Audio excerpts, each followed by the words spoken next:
Real Madrid broke the curse of Hansi Flick and his Barcelona, and they did it in style.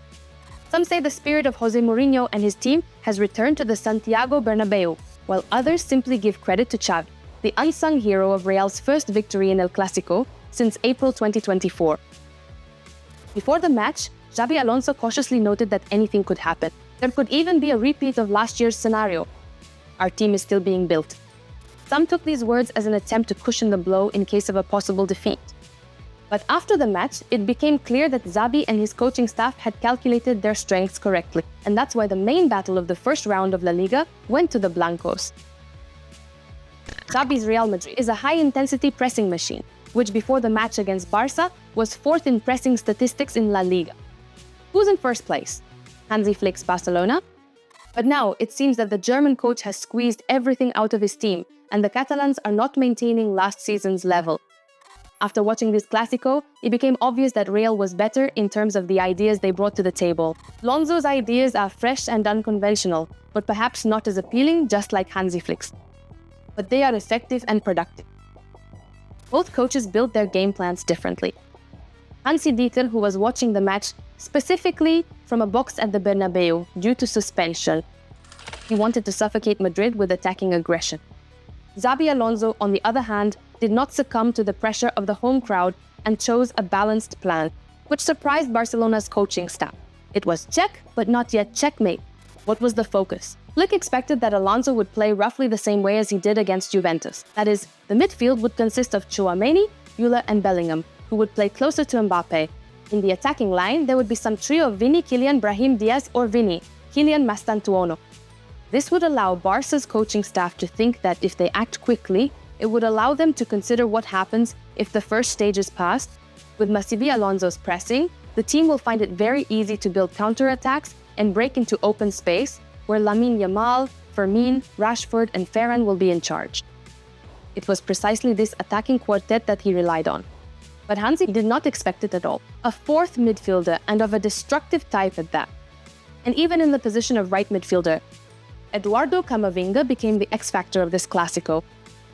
And when someone tells you that the match was decided by Jude Bellingham or Kylian Mbappé, know that it was Camavinga. The main reason why Real had such an impressive visual advantage, even despite the fact that Barcelona traditionally had more possession.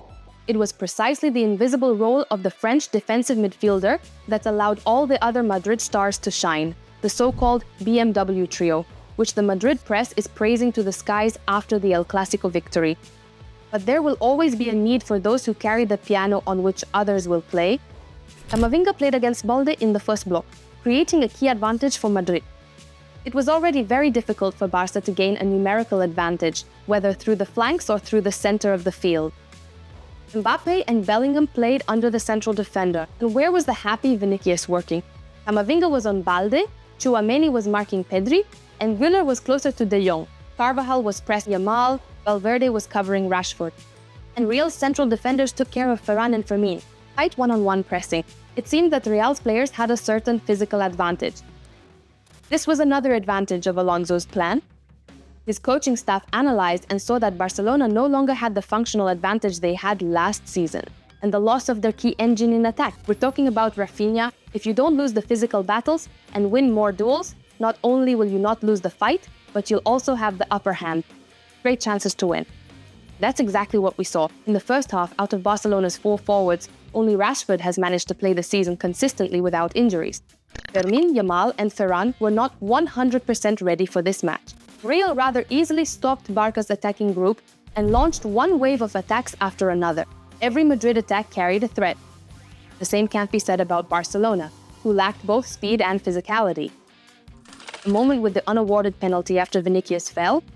Let's leave it to the referees to decide, just like the millimeters that left Mbappé offside after his spectacular goal. After all, that's what VR technology is for. After that, everything was clean.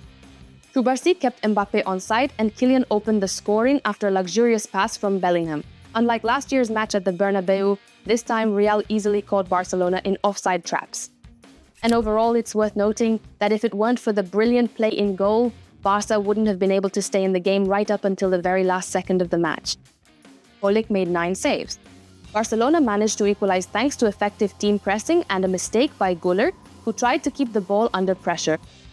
But this goal did not follow the logic at all. First half went entirely according to Madrid's plan, but Arta gave away a gift like this. Real kept pressing and eventually got what they wanted. Vinicius sped past Koundé at high speed, then Militão overpowered Balde, Gaizen, Kubarsi and Frenkie, didn't finish the play against Bellingham. 2-1. Technically, in this episode there was a foul by Gaizen, and this goal should not have been counted. But the Satograd officiating crew decided not to see this collision, and for us that was a stroke of luck. The second half began with yet another controversial moment.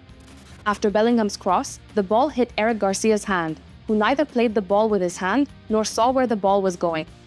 But here, according to the rules, everything is clear. By the letter of the law, a penalty kick should be awarded.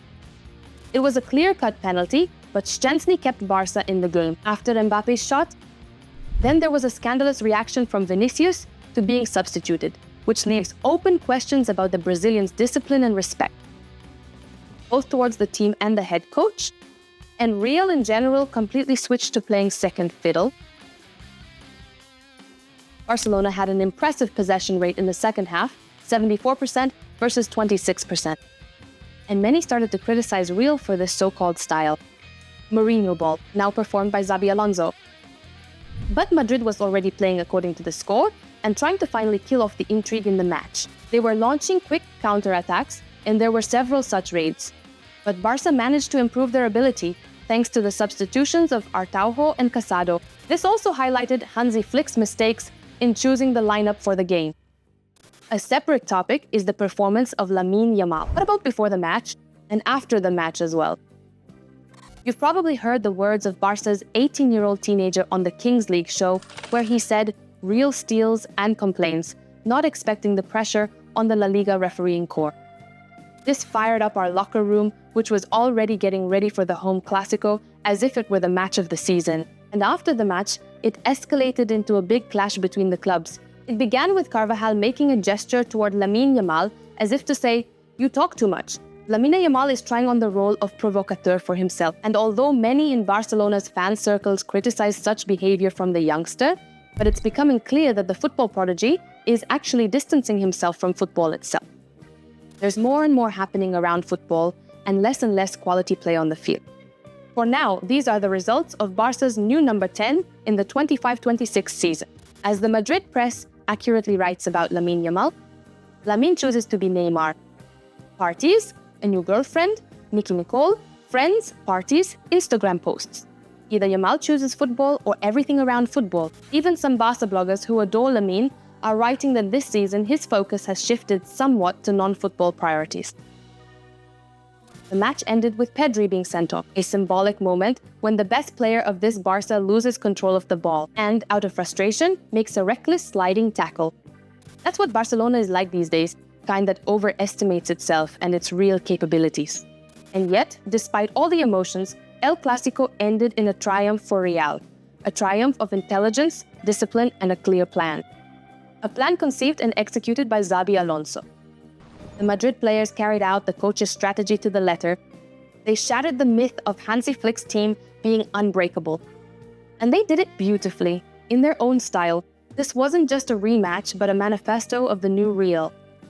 A team that once again knows how to win big matches. History has come full circle.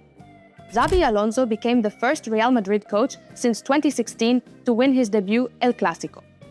Back then, that coach was Zinedine Zidane, and it was after that moment that the golden era began. For Madrid, 3 Champions League titles in a row, the revival of royal dominance. Today, many people experience déjà vu. Alonso's Real has that same aura. Cold confidence, still in their eyes, calm under pressure, and a sense of inevitable victory. This Real knows what it's doing. Xabi Alonso has a plan, and so far his plan is better than Hansi Flick's. Madridistas, download our real-life app where you will get free access to the main news. The building of a new championship cycle for Real Madrid, authored by Xabi Alonso. You can find the link conveniently placed in the pinned comment section below this video. Leave a like if, like me, you're in a great mood, and subscribe to our channel. Hala Madrid, and check out our video about the incredible training. Jude Bellingham. It explains why the Englishman is in such phenomenal form. Have a great day, everyone. Goodbye.